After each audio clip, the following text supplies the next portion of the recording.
जय गुरु जी। शुक्राना गुरु जी। शुक्राना कि आपने मुझे ये मौका दिया अपनी प्यारी संगत से रूबरू होने के लिए। आपका बहुत बहुत धन्यवाद।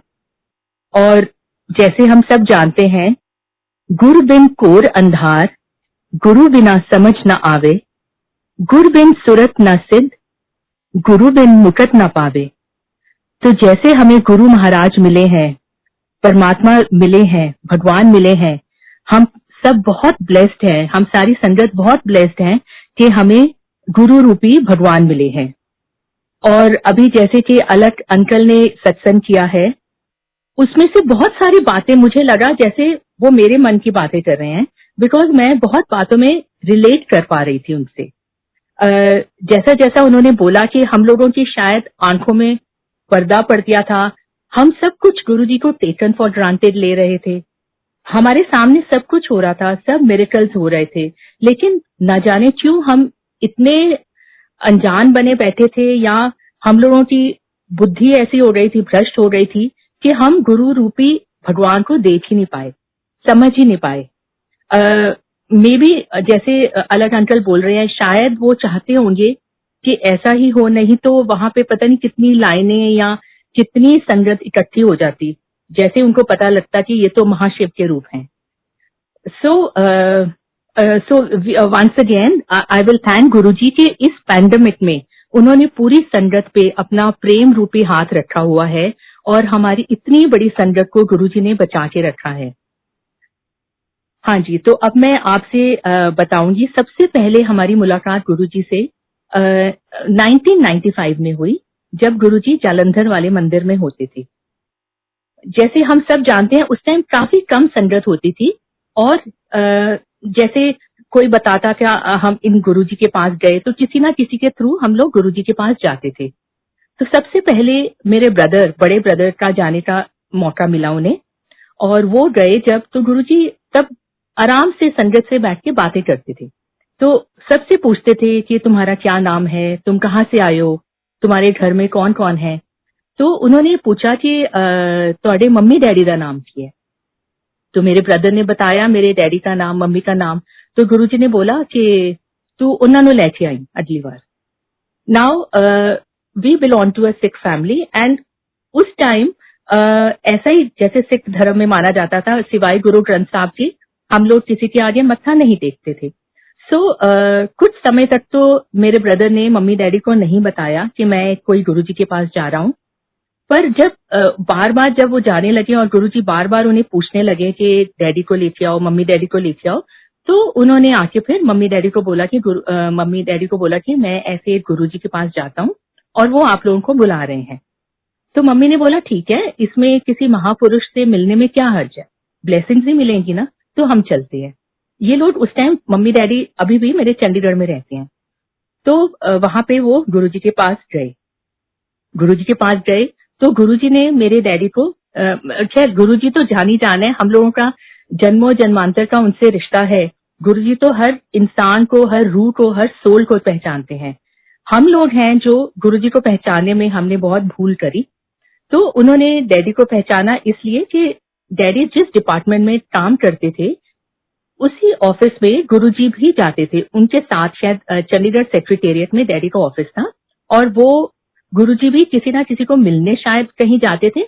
तो डैडी ने गुरुजी को देखा हुआ था, तो डैडी ने भी पहचान लिया कि ओ गुरुजी, आप तो हमारे ऑफिस में आते थे। तो गुरुजी ने बोला हाँ हाँ मैं आता था। और फिर गुरुजी ने कुछ नाम पूछे डैडी से कि ये फला फला भी आपके ऑफिस में काम करता था, वो कहाँ है। तो डैडी ने बोला जी एक दो तो डैडी ने बोला जी वो तो रब नू प्यारे हो गए, मतलब वो अब नहीं है इस दुनिया में। तो ऐसे करके उनका गुरुजी का डैडी से डिस्कशन हुआ। फिर क्योंकि मेरे daddy is a very simple man, वो सिवाय लाइक गुरुद्वारे के मत्था टेकने के कहीं किसी चीज में बिलीव नहीं करते। पर गुरुजी ने फर्स्ट टाइम ही डैडी को डिवाइन प्रसाद से ब्लेस किया, और जैसे वो उनके पास आया, वो डिवाइन प्रसाद, वो एक बहुत बड़ा पिन्नी का फॉर्म होता था, और इतना गर्म कि उन्होंने डैडी के हाथ में रख दिया, और डैडी के हाथ ऑलमोस्ट जल गए कि इतना गर्म था वो। और फिर उन्होंने बोला कि आप ये प्रसाद 3/4 आप संगत में बांट दीजिए और 1/4 आप अपने पास रखिए। और जब भी कभी कोई मुसीबत हो, कुछ है, तो आपके पास ये प्रसाद है। और उस प्रसाद से इतनी खुशबू आ रही थी गुलाब की, जैसे किसी ने पूरा पूरा का पूरा गुलाब का कोई कॉन्सेंट्रेटेड फॉर्म उसमें उड़ेल दिया हो। इतनी खुशबू उसमें, इनफैक्ट इतनी होती थी कि वो जो प्रसाद पड़ा होता था वो 6-6 महीने भी आप देखें, 7 महीने भी देखें, तो जिस चीज में हम रखते थे, टिश्यू में रख के, जैसे पर्स में रख लिया, तो वो खुशबू जाती नहीं थी, वो खुशबू वैसी की वैसी ही होती थी। तो उन्होंने उन्हें वो प्रसाद दिया और फिर उन्होंने बोला चलो ਤੁਹਾਡੀਆਂ 7 पीढ़ियां, मतलब आपकी 7 जनरेशन मैंने तार दी। तो अभी आप फर्स्ट टाइम वैसे भी कहीं जाएं तो आपको थोड़ी थोड़ी बातें आपके जैसे सर के ऊपर से निकल जाती हैं, आप बिलीव नहीं करते जब तक आपके साथ कुछ होता नहीं। तो उन्होंने फिर पूछा उनसे कि आपके घर में कौन कौन है, आपके कितने बच्चे हैं। तो वी आर 5 ब्रदर सिस्टर्स। एक मेरा ब्रदर वो जा ही रहा था वहां बड़ा, तो सबके नाम पूछे गुरुजी ने। और फिर उन्होंने बोला अच्छा डॉली शम्मी नु बुलाओ। तो उन्होंने बोला ठीक है गुरुजी, ਅਸੀਂ ਉਹਨਾਂ ਨੂੰ कह दांगे। तो हम लोग तो जैसे दिल्ली में रहते हैं, तो मम्मी ने कहा ठीक है ये लोग पता है कहाँ आएंगे, ये हम लोग बोल देंगे उनको। तो मम्मी ने हमें बताया कि हम ऐसे गुरुजी के पास गए थे और वो आप लोगों को बुला रहे हैं। तो एज यूजुअल उनको पता था हमारा रिप्लाई क्या होगा कि ठीक है हम जब कभी उस तरफ गए तो हम गुरुजी को मिल लेंगे। अब मम्मी डैडी का आना जाना शुरू हो गया गुरुजी के पास, क्योंकि गुरुजी एक बार कोई भी उनके पास जाता था वो गुरुजी के प्यार में ऐसा बन जाता था, कुछ ऐसी कशिश होती थी कि वो बार बार गुरुजी के पास जाना चाहते थे। और गुरुजी इतना प्यार करते थे अपनी संगत को, मतलब उन पे जान छिड़कते थे गुरुजी। तो उन्होंने मम्मी डैडी ने उनके पास जाना शुरू कर दिया और उन्होंने हर बार गुरुजी ने बोलना शुरू करा कि डॉली शम्मी नु बुलाओ, डॉली शम्मी नु बुलाओ। तो एक बार मम्मी बहुत एम्बैरस हो गए, मम्मी ने बोला कि गुरुजी ਅਸੀਂ ਤਾਂ कह के थक गए, तुसी आप पे ही बुला लो। मीनिंग कि आप अपने आप बुला लो, हम तो उनको परेशान हो रहे हैं बोल बोल के। अब उस टाइम मेरे Shammi uncle was reading news, Doordarshan पे न्यूज होती थी उनकी, और कहीं बाहर जाने से पहले हम लोगों को उनको लिख के देना पड़ता था कि मैं इन दिनों में दिल्ली में नहीं हूं, तो ताकि वो कभी न्यूज ना लगाए उनकी उन दिनों में। तो उन्होंने बोला ठीक है चलो। गुरुजी ने जब बोला मम्मी को कि ठीक है, तो गुरुजी का हमें मैसेज मिला। ऑफकोर्स उनका हुक्म हमारे मन में आया, दिल में आया कि हमें जरूर जाना चाहिए गुरुजी के पास। तो खैर हम लोगों ने ट्रेन बुक करी और हम लोग वहां के लिए रवाना हो गए। वहां पे मम्मी डैडी हमको स्टेशन पे लेने आ गए और हम गुरुजी के वहां मंदिर चले गए। अब जो जो लोग गए हैं वहां पे जालंधर मंदिर में, आपको पता है कि हम एंटर करते थे साइड से, लॉबी से, और लेफ्ट में पहले किचन आता था और फिर उसके बाद ड्राइंग रूम का एक तरफ रास्ता था और राइट साइड पे बेडरूम्स होते थे। तो हम लोग अंदर गए, अंदर जाके बैठ गए। वहां जब तक अभी गुरुजी बाहर नहीं आए थे कमरे से अपने, तो मुझे प्यास लगी। मैंने बोला मम्मी मुझे पानी पीना है, मुझे प्यास लग रही है। तो मम्मी कहते चल मैं तेरे साथ चलती हूँ किचन में। मैं क्या नहीं आप बैठे रहो, मैं खुद चली जाती हूँ। मैं किचन में आई, मैंने वहां पानी पिया। शायद कोई था या नहीं था, आई डोंट रिमेम्बर, बिकॉज वैसे भी संगत बहुत कम होती थी। और जैसे मैं बाहर निकली किचन से तो गुरुजी अपने बेडरूम से बाहर आए।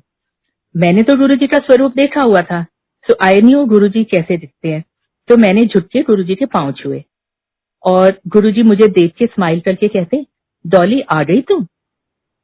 और मैं इधर उधर देख रही हूँ कि मेरे साथ ना मम्मी है, मेरे साथ कोई भी नहीं है, नोबडी हैज इंट्रोड्यूस्ड मी। तो गुरुजी को कैसे मालूम मेरा नाम। खैर एनीवे वो अपना स्माइल, जैसे उनकी थोड़ी नोटी सी स्माइल करके अपना अंदर जाके बैठ गए गुरुजी। और वहां बैठे, फिर मम्मी ने मुझे इंट्रोड्यूस कराया, गुरुजी ए मेरी बेटी है डॉली, ए शम्मी ने। तो गुरुजी कहते हाँ हाँ बड़ी चंगी कुड़ी है। I told him because my official name is Dipendra Kaur, so he said oh हाँ दीपेंद्र कौर डॉली बड़ी चंगी कुड़ी है। And then he asked what do we do. तो मेरे हस्बैंड ने तो बोला कि जी गुरुजी मैं न्यूज पढ़ रहा। और then when he said news पढ़ रहा है तो Guruji started talking about current affairs, about politics, as if you are paying a visit. You know आप कहीं किसी को मिलने जाते हैं फर्स्ट टाइम, सोशल विजिट पे करते हैं, तो जैसे जनरल कोई बात पूछते हैं आप क्या करते हो जी, कहाँ रहते हो, it was something like that.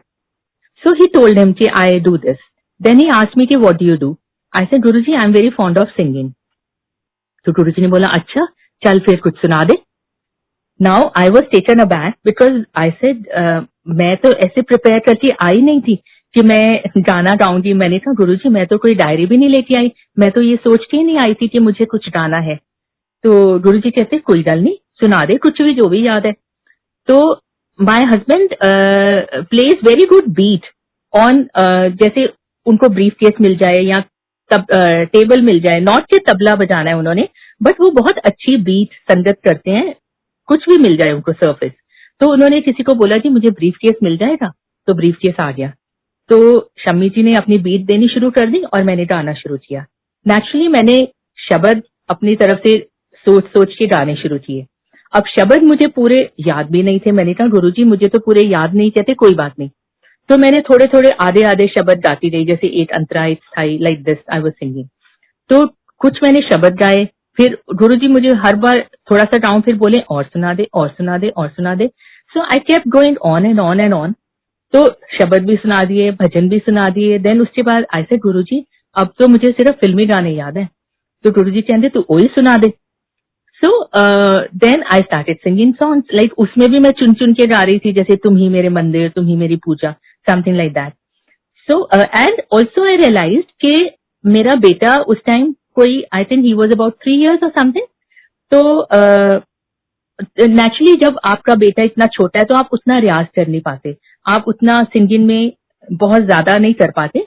तो I think this was his way of making me practice music, कि मैं काफी देर तक गाती रही उनके सामने. सो एंड ऑल्सो अनदर थिंग कि मुझे हमेशा म्यूजिक को मैंने एक बहुत ऊंचा दर्जा दिया है. आई हैव ऑलवेज फेल्ट कि अगर आप म्यूजिक जब आप गाते हैं तो आप टोटल कॉन्सेंट्रेशन से गाते हैं और आपका सीधा आई थिंक तार एक ऊपर जुड़ती है भगवान के साथ, which I always felt music has that quality. जिसमें मेडिटेशन आप करेंगे तो उसमें भी आपको कंसंट्रेशन की जरूरत है. तो म्यूजिक में मुझे हमेशा लगता था कि म्यूजिक आपको एक बहुत अच्छे से भगवान के साथ जोड़ता है. So which probably Guruji understood in me and that is why for him कि फिल्मी गाने हो कुछ भी हो, music is music, music is divine. इसलिए उनको मेरी ये, क्योंकि हम सोचते हैं ना कि हमें पता है, हमने किसी को बताया नहीं, लेकिन गुरुजी आपके मन की अंदर की बात सब समझ लेते थे. इनफैक्ट गुरुजी की मुझे लगता था eyes were like an x-ray. I mean that is an example I am giving you. It was like an x-ray कि आपके मन का, आपका बॉडी का, what ever problem you have, whether you have a problem, आपका दिल कैसा है, वो सब जान लेते थे. तो उनके सामने आप कुछ भी एक्टिंग या कुछ वो नहीं कर सकते थे, बिकॉज गुरुजी आपको पूरा अंदर से जानते थे आपके मन में क्या चल रहा है. So that was our first introduction to him. उसके बाद मैंने सोचा था मैं गुरुजी को, आई हैड अ प्रॉब्लम, गायनेक प्रॉब्लम थी मुझे, कुछ यूट्रस में प्रॉब्लम थी. तो मैंने सोचा था मैं कुछ बोलूंगी नहीं गुरुजी को, अगर गुरुजी जाने जाना है तो वो समझ जाएंगे. तो मेरे पता नहीं मैंने क्या गुरुजी की शख्सियत थी कि मैंने उनको बोल दिया कि गुरुजी आई हैव दिस प्रॉब्लम. तो गुरुजी ने बोला अच्छा चल मैं तेरा फिर उन्हें ऑपरेशन कर देना है. Now I was very scared of going to the doctors. तो मैंने कहा अगर मैंने ऑपरेशन ही कराना था तो मैं डॉक्टर के पास जाती, अब ये क्या करेंगे. मैं remember this was my first visit. और इतना हमें अब तो जैसे हर किसी को मालूम है कि गुरुजी कितना कल्याण करते हैं, उस टाइम हमको नहीं मालूम था. तो गुरुजी ने बोला चल मैं तेरा ऑपरेशन कर देना है.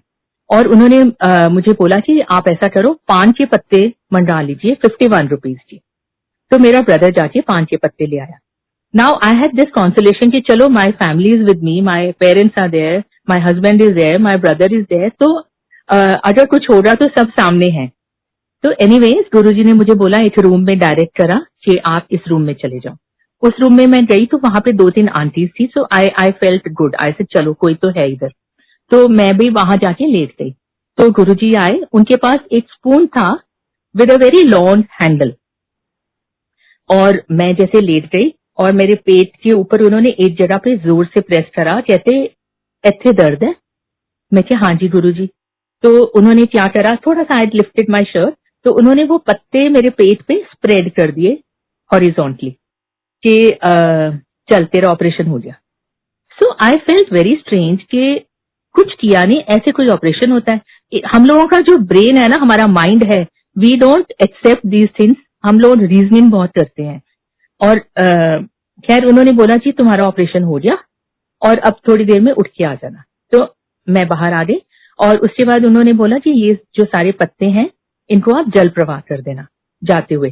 तो हम लोग चंडीगढ़ चले गए थे रात को वापस मम्मी डैडी के पास। तो उस टाइम भी गुरुजी जो उनके पास संगत आती थी, कोई लुधियाना से आती थी, कोई जालंधर से आती थी, कोई गोविंदगढ़ से आई है, कोई चंडीगढ़ से आई है, तो गुरुजी सबको इकट्ठा भेजते थे। कई जैसे कभी बोलते थे चलो जी चंडीगढ़ की संगत हुन तुसी चलो। सो हम लोग सारे इकट्ठे निकलते थे जितने भी होते थे। एंड देन लुधियाने वाली संगत हुन चलो, जलंधर वाली हुन जाओ, ऐसे गुरुजी इजाजत देते थे। हम अपनी मर्जी से वहां से वापस नहीं आ सकते थे, गुरुजी इजाजत देते थे। So that was our first visit at Guruji's place. Now we also started going to Guruji after that. So second time when I went, he told me कि I have to repeat that process again. तुम्हारा operation दोबारा करना पड़ेगा। So again that operation was done, and then he told me जाओ जाके बाहर सैर करके आओ। So I went out, took a stroll, came back. Then he said चल हो गया तेरा ऑपरेशन, बनाता तेनू 16 साल दी जवान, जा जाके अल्ट्रासाउंड करा ले। So I said ठीक है, वो भी करा लूंगी जब मौका मिलेगा। जैसे हमारे मन में कि ठीक है अब डॉक्टर के पास तो जाना नहीं, जब प्रॉब्लम होएगी तो चले जाएंगे। अच्छा, then another very strange thing Guruji, to this day मुझे इस बात का आंसर नहीं मिला। गुरुजी के पास एक छोटी सी पॉकेट डायरी होती थी और हर बार हम जाते थे तो गुरुजी बोलते थे अपना इधर नाम, एड्रेस, फोन नंबर लिख दे। And we used to write that, and I don't know how every time he used to tell us कि एड्रेस नाम लिख दो। So maybe I don't know, it was some way of curing us, या हमारे कोई कर्म काटते थे गुरुजी, क्या ना जाने करते थे वो, अब ये तो गुरुजी जाने। तो ऐसे हमारा उधर काफी आना जाना हुआ। एक बार और बड़ी मजेदार बात हुई कि हम गुरुजी के पास गए हुए थे और जैसे उन्होंने रात को छुट्टी दी, एक बार तो हमें छुट्टी नहीं दी, उन्होंने बोला था कि आप आज इधर ही रुकोगे, आपकी मम्मी डैडी चले जाएं। और हमको किसी अंकल के घर भेजा था कैंट एरिया में, कर्नल अंकल के घर, और हम रात को वहां रुके थे। और next day again Guruji had told us कि तुम हमें मिलने आओगे। मिले थे। और एक बार ऐसा हुआ कि उन्होंने बोला कि ठीक है आप जाइए चंडीगढ़ और कल सुबह फिर से आ जाना 8 बजे। तो हमने बोला गुरुजी कहीं जाना है? तो उन्होंने बोला हाँ हम लोग दिल्ली जाएंगे। अगर आप अब ज्योग्राफी देखें तो अगर हम जलंधर से चंडीगढ़ जाएंगे तो चंडीगढ़ से दिल्ली जाना is better and coming from Chandigarh to Jalandhar and Jalandhar to Delhi. तो हमने बोला गुरुजी हम आपको अंबाला में मिल लेंगे क्योंकि आप भी तो अंबाला से ही निकलेंगे। कहने नहीं तुसी ना जलंधर आ जाओ। अब हम लोगों में कहां से वो एनर्जी आती थी आप ये सोचिए। हम पहले रात को चंडीगढ़ पहुंचे लेट नाइट, देन सुबह हम निकल के गुरुजी के पास 7:45 जलंधर पहुंच गए। उसके बाद गुरुजी ने बोला चलो अब दिल्ली चलते हैं और फिर हम लोग दिल्ली के लिए निकले। मतलब हंसते खेलते खुलते चलते रहे, पूरा एक कॉन्वॉय बना के। गुरुजी की कार सबसे आगे।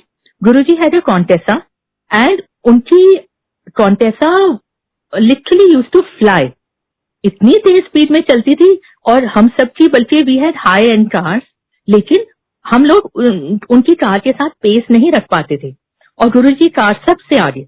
उसके बाद रास्ते में रोका उन्होंने हमें करनाल, वहां पे है करनी लेक है, अगर आप ओएसिस हैं एक तो, और पीछे की तरफ जाइए तो लेक है। तो वहां पे प्रॉपर पिकनिक, घास पे बैठ के हम जी सारे खा रहे हैं, परौंठियां खा रहे हैं, सब अचार खा रहे हैं, पूरा पिकनिक करवा रहे हैं गुरुजी। और उसके बाद पिकनिक करते करते फिर उसके बाद हम दिल्ली कब पहुंच गए हमें पता नहीं लगा। अब जब हम दिल्ली पहुंच ही गए ऑलमोस्ट, तो गुरुजी ने बोला कि मॉडल टाउन वाली साइड पे कहीं शादी थी कि हमें एक शादी में जाना है।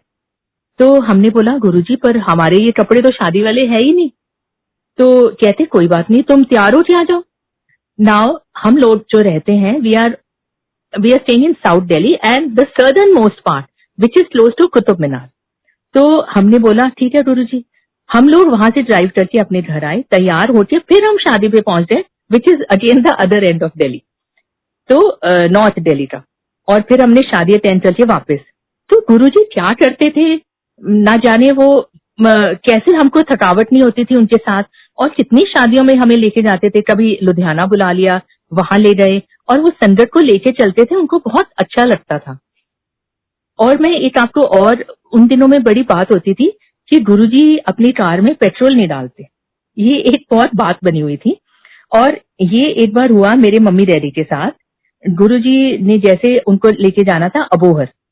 अबोहर काफी दूर पड़ता है जलंधर से, अगर आपको आना जाना करना हो तो इट्स रफली 500 to 600 किलोमीटर। और गुरुजी की कार की average was about 7 to 8 kilometre. It was a big car, तो उसकी एवरेज काफी कम थी पेट्रोल की। तो डैडी भी साथ में गए, तो उन्होंने बोला कि अब हम देखते हैं गुरुजी पेट्रोल डलवाते हैं या नहीं डलवाते, क्योंकि हम लोग उस स्टेज में थे कि हम गुरुजी की टेस्टिंग करते रहते थे कि ये कैसे हुआ, ये कैसे हुआ। हम क्योंकि मानने को तैयार ही नहीं थे, हम हमेशा गुरुजी को सोचते थे कुछ ना कुछ गुरुजी करते हैं, कोई तो टेस्टिंग मतलब देखना पड़ेगा क्या करते हैं। तो डैडी ने अपने ड्राइवर को बोला कि तूने बिल्कुल गुरुजी के कार के साथ रखनी है, और तूने उसका पीछा नहीं छोड़ना ड्राइवर का। अगर हम वहां पहुंच भी जाते हैं तो तुम ध्यान रखना, ड्राइवर के साथ रहना, तुम अंदर मत आना, तुम्हें हम पैसे दे देंगे, तुम खाना अपना बाहर खा लेना, लेकिन तुम ड्राइवर का पीछा मत छोड़ना, देखना कहीं चुपके से पेट्रोल तो नहीं डलवा रहा। तो ड्राइवर ने वही करा, वो बिल्कुल गुरुजी के ड्राइवर के साथ साथ रहा। उन्होंने उल्टा अपनी कारों में पेट्रोल डलवाया, लेकिन इनकी गाड़ी में कोई पेट्रोल नहीं डला। उसके बाद जी वो वहां भी पहुंच गए, और when they reached Jalandhar they check, तो गुरुजी की कार में अभी भी needle was in the middle, अभी भी उनकी गाड़ी में आधा टैंक था। So these are small little miracles, मतलब उनके लिए तो ये बहुत ही नाम मात्र मिरेकल है गुरुजी के लिए, पर ये भी जरूरी है कि गुरुजी भी ये मिरेकल इसीलिए दिखाते थे कि वो कहते थे ऐसे तो आप मानते नहीं मेरी बात, आप मानते नहीं, हम लोग तो मानने को तैयार नहीं थे कि गुरुजी तो भगवान है।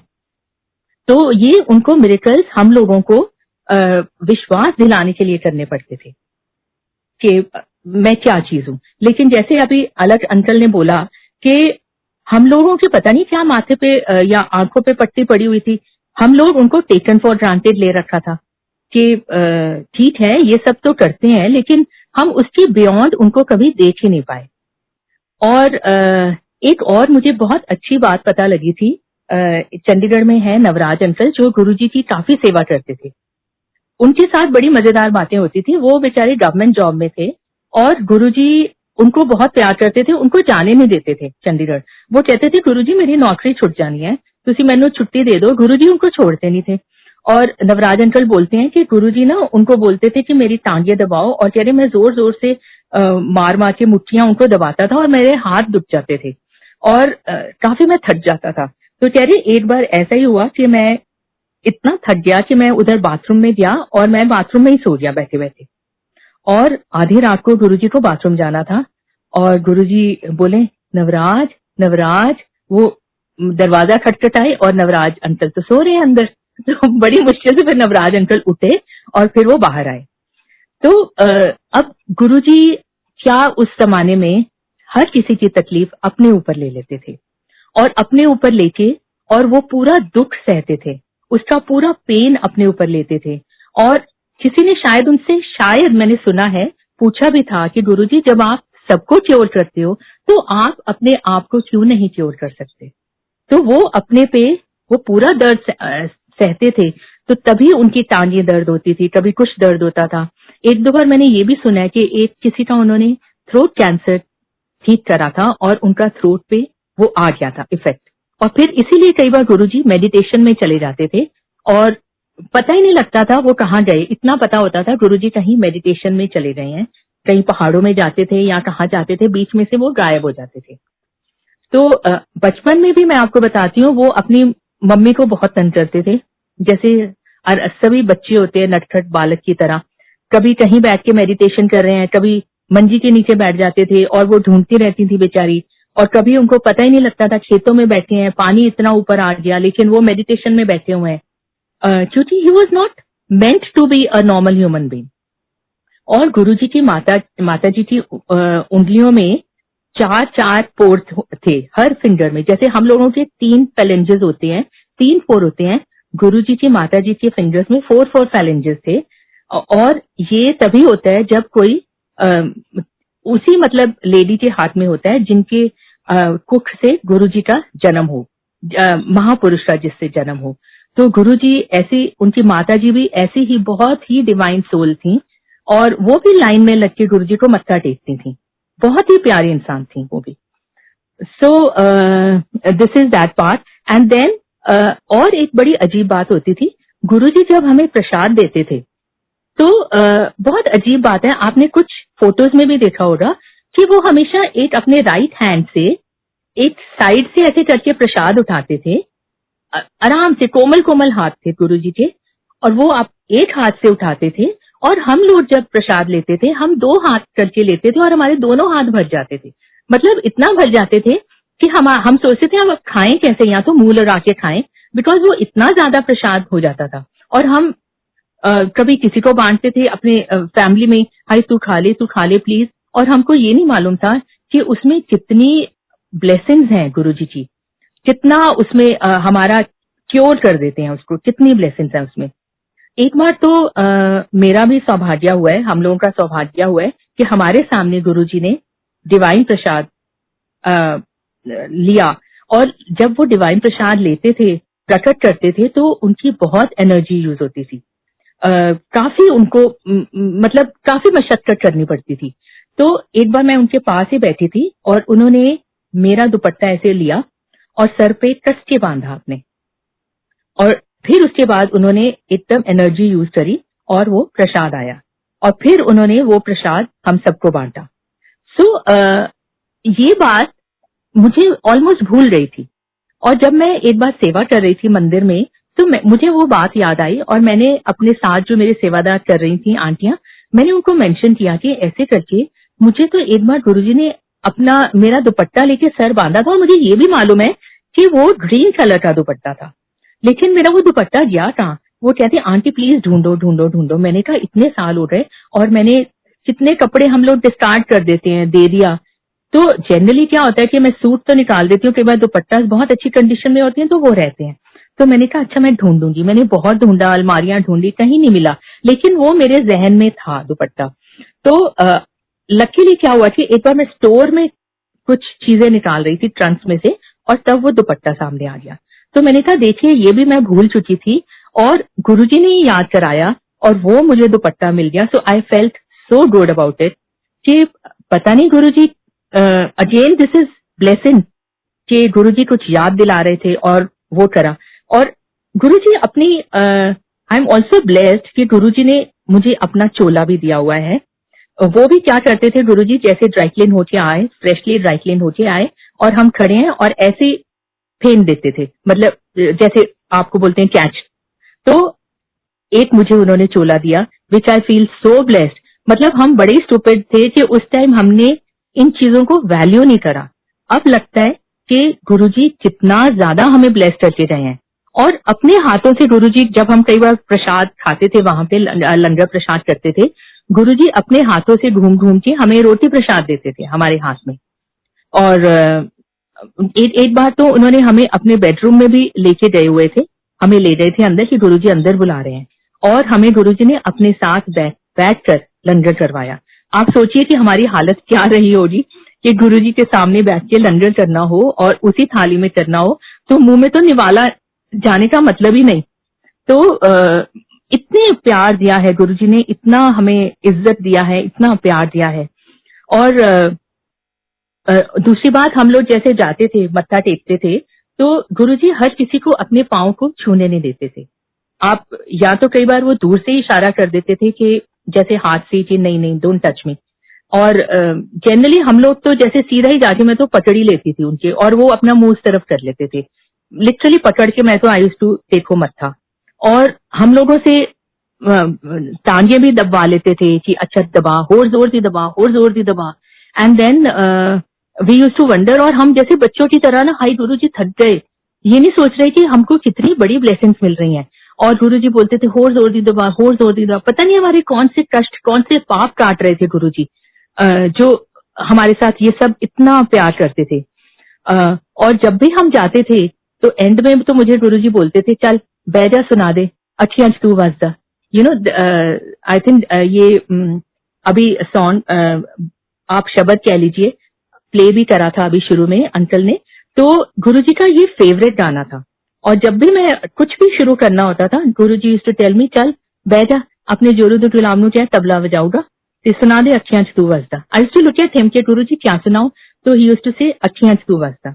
सो नाउ आई रियलाइज कि अगर आप वो ध्यान से सुने वो गीत, तो it says so much about Guruji कि आंखों में तू बसता है, और मैं जो हर सांस लेती हूँ उसमें अब आहें निकलती हैं, लेकिन हर बार आपका नाम आता है।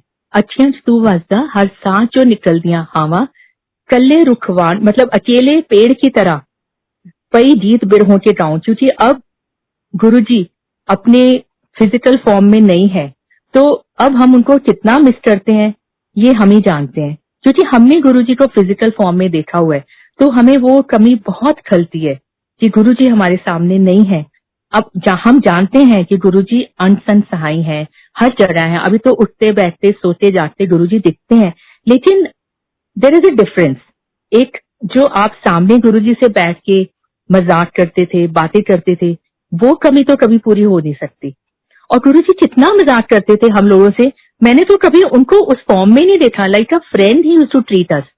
जैसे लेडीज की बातें भी छोटी छोटी बातें करते रहते थे। छोटी बातें मतलब सॉरी, छोटी बात वो नहीं करते थे, छोटी बात हम ही करते हैं। मेरा मतलब हम हमारे लेवल पे आके वो हमारे तरह की बातें करते थे। एक मुझे याद है कि मेरा एक बहुत उस टाइम दिल था कि मैं एक सॉलिटेयर की रिंग बनाऊं। वन आई सेड ज्यादा नहीं तो 1 कैरेट का मैं सॉलिटेयर रिंग बनाना चाह रही थी। तो अब तो फिर भी डायमंड की वैल्यू हो गई, उसका सर्टिफिकेशन मिल जाता है। बट जनरली यही होता था ना सबके कि आप गोल्ड ले लो लेकिन डायमंड मत लो। गोल्ड वॉज रफली, और मैंने जिस टाइम लिया था ये gold was about 5,000 for 10 grams, and a solitaire, one solid carat solitaire would cost about a lakh plus. So, which means कि 20 tolas of gold I can buy in 1 lakh, और वहां सॉलिटेयर मुझे 8 range मिलेगी। तो ये हमेशा concept रहता था, और हस्बैंड भी कहते थे क्या तूने उस पे पत्थर में इन्वेस्ट करना है, वही ले ले तू, इससे बेटर गोल्ड ले ले तू। मेरा दिल उसमें था। तो एक बार मैं वहां बैठी हूँ और अचानक गुरुजी ने बोला जा जाके सॉलिटेयर दी रिंग बना ले। And I had not even mention it to Guruji कि गुरुजी मुझे मतलब मुझे ये चाहिए। तो आपको मैं ये बताना चाह रही हूँ कि गुरुजी आपके मन की कैसे भाप लेते थे। और मुझे लगता है कितनी स्टूपिड हमारी डिमांड्स होती थी, छोटी छोटी डिमांड्स होती थी। और गुरुजी ने बोला, फिर मैंने बोला झट से अब तो मैं जरूर लूंगी। And somehow I managed and I made that ring. फिर मुझे याद है मैंने गुरुजी को वो रिंग दिखाई भी थी, and Guruji blessed that ring and he told me बड़ी सोनी है। Like ladies sometimes he would even hold my hand, suppose I am wearing your bracelet, बहुत सोना है। So this was very sweet way of his to please everyone, कि आपके मन की बात। पर मुझे अब यही अजीब बात लगती है, मेरी भाभी बता रही थी एक बार, बड़ी भाभी, कि डॉली तो बड़ी पागल है। कहते मैं उन्होंने ज्ञान देना चाहना है, मतलब मैं उनको ज्ञान देना चाहता हूँ और वो भागती रहती है। और मतलब आई फील सो स्टूपिड कि वाकई हम गुरुजी के सामने छोटी छोटी बातें मानते रहते थे। ये नहीं सोचा कि गुरुजी क्या है। गुरुजी हमें आप ज्ञान दो, उच्च शिक्षा दो, हमें मुक्ति दीजिए, कुछ ऐसे कर्म कराइए हमारे। लेकिन हम इन बातों में ही उलझे रहे।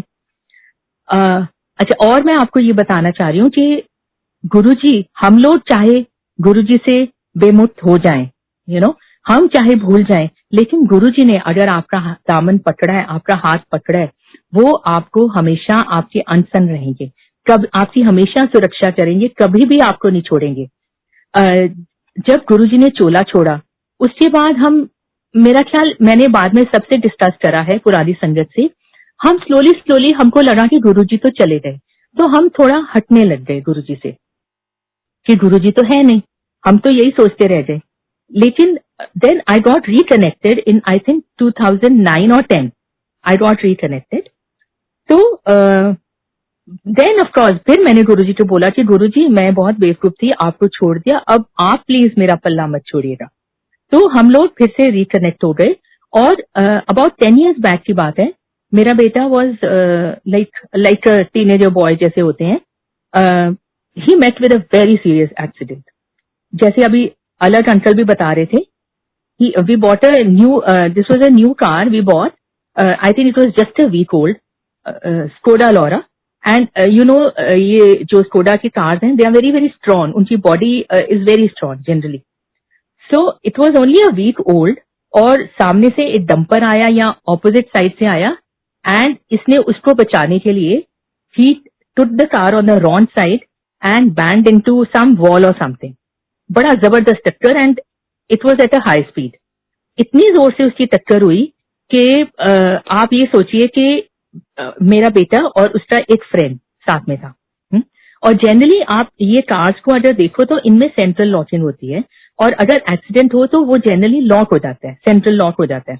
और इनके आप सोचिए एयर बैग्स खुल गए with that impact and luckily they could walk. उन्होंने दोनों ने दरवाजा खोला, इनको खरोंच तक नहीं आई बच्चों को, दरवाजे खोले, दोनों के दरवाजे खुल गए और आराम से बाहर आ गए। Of course they were shot, they were in trauma, like कि क्या हुआ, झटका जरूर लगा उन्हें, लेकिन the car was damage 100%। It was totally return of. आप ये सोचिए कि जब इंश्योरेंस वालों को बुलाया, इंश्योरेंस वाले इजीली आपको कार को राइट ऑफ नहीं करते, वो हमेशा सोचते हैं कि हमें कम से कम कुछ पैसे देने पड़े। उन्होंने खुद आके बोला कि this can not be repair, it's completely damaged. मतलब उसको क्रेन टो करके लेके आई और उसको कोई भी कार को जैसे कोई देखता तो वो सोचता कि इसमें तो कोई रहा नहीं होगा। और आप ये मानेंगे गुरुजी का उसमें छोटा सा स्वरूप लगा हुआ था कार में, डैशबोर्ड के ऊपर। गुरुजी का स्वरूप वॉज इंटैक्ट, वो वहीं का वहीं, उसको कुछ नहीं हुआ। इंजन, चेसी सब कुछ टूट गया था आप सोचिए, और व्हील भी उल्टे सीधे सब कुछ हो गया, लेकिन दैट वॉज इंटैक्ट। तो गुरुजी ने कैसे अनसन सहाई है, गुरुजी कैसे उन्होंने बच्चों को प्रोटेक्ट करा। So that's what I want to tell you कि गुरुजी हमको कभी भी नहीं, अगर उन्होंने हमें अपनाया है, हम जैसे भी हैं, अच्छे हैं बुरे हैं, गुरुजी हमको कभी नहीं छोड़ते। ये हमारा है। हम लोग शायद कई बार 100% सरेंडर नहीं कर सकते, लेकिन गुरुजी कभी भी नहीं छोड़ते हमें। मैं तो अब यही कह सकती हूँ कि जैसे गुरुजी मेरा मुझ में किछ नहीं, जो किछ है सो तेरा, तेरा तुझको सौंपते क्या लागे मेरा। और एक बात और, जैसे अंकल बता रहे थे, अलग अंकल, कि जब हम एम्पायर स्टेट में जाते थे तो हमारे सामने जो गुरुजी के वहां स्वरूप लगे हुए, वहां अगर आप गुरुजी की तरफ से अगर देखें तो राइट साइड में जो सोफे के ऊपर स्वरूप लगे हैं, उसमें से हमारे सामने कई बार उसमें से अमृत निकला है और गुरुजी ने हमें बोला है कि देखिए, और हमने उसको टच करके और टेस्ट करके भी देखा था कि वो एक्चुअली और बड़ा ही खुशबू उसमें से आती है और वैसा अमृत उसमें से निकला था। और मैं आपको और बताती हूँ गुरुजी का अनदर थिंग। अभी अबाउट जैसे लॉकडाउन शुरू हुआ, my mother had a fall और उनका थाई बोन फ्रैक्चर हो गया। अब अभी लॉकडाउन शुरू ही हुआ था, it was first week of about April. तो नेचुरली जब उनका बोन अब टूट गया तो this was an emergency case, तो उनको लेके जाना पड़ा, हॉस्पिटल लेके गए फोर्टिस। सो हम लोग बहुत ही वरीड हो गए, बिकॉज हम लोग यहाँ पे, खैर माय ब्रदर, भाभी and my sister was there, तो हम लोग बहुत परेशान हो रहे कि अब क्या होगा। तो नेचुरली हमने गुरुजी को, आप जब कोई भी संकट हो तो आप गुरुजी को ही याद करते हैं। तो मैंने बोला कि गुरुजी आप ही उनको देखेंगे प्लीज। तो मम्मी को एडमिट करा, तो एज यूजुअल पहले तो वो कोविड टेस्ट करते हैं, तो उनको 3 दिन रखा, 3 दिन she was there only, and उसके बाद उनका ऑपरेशन होना था। So I had given it completely surrender to Guruji, and I had told Guruji कि गुरुजी आप ही ऑपरेशन करेंगे, आप ही डॉक्टर साहब के चोले में मम्मी को ऑपरेशन करेंगे। So the operation went of well, बिल्कुल सक्सेसफुल हो गया। और उसके बाद मम्मी जब आईसीयू में थे, so there was only 1 more patient in ICU. और क्या हुआ कि मम्मी के पास जो सिस्टर अटेंडेंट थी, तो उसने कुछ बोला कि आंटी ये आप खा लीजिए। तो मम्मी ने बोला कि मैं इतना नहीं खा पाऊंगी, क्योंकि हमारे ना गुरुजी बोलते थे कि कभी जूठा नहीं छोड़ना, हाँ सारा लंगर होता है। जैसे मम्मी ने गुरुजी बोला, तो there was another patient in ICU, तो वो उसका एकदम माथा ठनका। उसने भी सिस्टर को बुलाया, सिस्टर ये कौन है पेशेंट जो गुरुजी बोल रही हैं। तो उनको पूछिए कौन से गुरुजी की बात कर रहे हैं। तो मम्मी ने बोला कि मैं तो वही अपने गुरुजी जो डुगरी वाले गुरुजी और जलंधर वाले गुरुजी है। तो शायद उनके पास स्वरूप था, उन्होंने बोला उनको पूछिए ये वाले गुरुजी की बात कर रहे हैं। तो मम्मी ने बोला हाँ हाँ हमारे वही गुरुजी वाली बात कर रहे हो। अब आप ये सोचिए कि वो अंकल दिल्ली से वहां गए थे फोर्टिस, बिकॉज उनका जो फैमिली डॉक्टर वाज देयर, उनकी भी कोई सर्जरी हुई थी which was a very critical surgery, and उनके लिए उनको वहां पे एयर एम्बुलेंस से फ्लाई करके वो फोर्टिस में गए थे। अब उनकी आंटी से मेरी बात हुई, मुझे एक इधर आंटी ने फोन करा कि आंटी आपकी मम्मी का ऑपरेशन हुआ है। मैंने कहा आपको कैसे पता है? कह रही मेरी एक फ्रेंड है, उनके हस्बैंड का वहां पे ऑपरेशन हुआ है, तो वो आपकी मम्मी को मिले। मैंने कहा वो कैसे मिल गए? कह रही वो भी आईसीयू में थे, आपकी मम्मी ने बोला कि गुरुजी, तो उन्होंने बोला कौन से गुरुजी? और उसकी आंटी ने भी गुरुजी को रिक्वेस्ट करा था कि गुरुजी आप ही ऑपरेशन करेंगे। आप ये देखिए अब टोटल हॉस्पिटल में there were only 2 patients in the ICU और दोनों गुरुजी के भगत, और आप देखिए गुरुजी ने दोनों को एक ही टाइम प्लेस करना था और दोनों के मन में सेम बात चल रही है कि Guruji. Then I felt so relieved, I said कि अब तो इसका मतलब Guruji has completely taken over, और वो अब मुझे कोई फिक्र की बात नहीं, अब गुरुजी अपने आप मम्मी को देखेंगे। And touch wood now mummy is fine, she is able to walk, और बहुत अच्छा उनका सर्जरी हो गया। सो आई थिंक हाँ जी, एक मैं और आपको बताती हूँ कि जैसे उस टाइम गुरुजी हमको काफी सारे स्वरूप एक तो पॉकेट साइज के भी हमें देते थे। आई स्टिल हैव दैट, जिसके ऊपर एक क्लिप लगा हुआ होता था and you could attach it on your pocket, तो वो भी गुरुजी हमको देते थे। और अनदर थिंग हम लोग क्या करते थे, जैसे किसी का एनिवर्सरी हो या बर्थडे हो या कुछ हो, तो हम गुरुजी के पास गुरुजी के स्वरूप ले जाते थे, and Guruji use to sign, अपने आप ही वो उस पर लिख देते ब्लेसिंग्स, मार्कर उस पेन से आप वो साइन कर देते थे ऊपर। तो I also still have one of Guruji swaroop, very sweet, जिसपे गुरुजी ने खुद ही लिखा था Dolly's family full blessings always, you know. So such things I always feel के गुरुजी ने हमारे हमेशा आसपास ही हैं, इसलिए हमेशा रहता है कि कोई तो आपके सर पे है, गुरुजी हैं, इसलिए हमको कोई डर भी नहीं लगता, और हमेशा रहता है कि गुरुजी हमारे अनसंग हैं। और जब भी हमारा कोई बर्थडे या कुछ होता था, गुरुजी हमको इमरती बोलते थे लाने को। गुरुजी को इमरती बहुत पसंद थी। इमरती आप अगर समझते हैं तो इट इज लाइक जैसे जलेबी होती है, but a very very even more concentrated form of jalebi, बहुत ही मीठी होती थी। और ये नहीं थी कोई भी प्रसाद लेके जा सकता था, गुरुजी यूज टू ओनली से कि हाँ लेके आओगे तो लेके जा सकते थे, नहीं तो ऐसा नहीं था कि कोई भी कुछ ले जाए। वो तो शायद अब भी ऐसे ही चलता है। सो नाउ ऑल दिस, वही मैं कह रही हूँ, अभी में मैं जो बातें कर रही हूँ, I think these are all materialistic, but Guruji is much above all this. और हम लोग सारे हमेशा गुरुजी की इसी तरह से मिलके सेवा करें कि सतगुरु की सेवा सफल है, जे को करे चित लाए। सो हमारे गुरुजी अनसन रहेंगे, and we should all surrender ourselves to Guruji. And I think here I will end my satsang here, Uncle. Jai Guruji.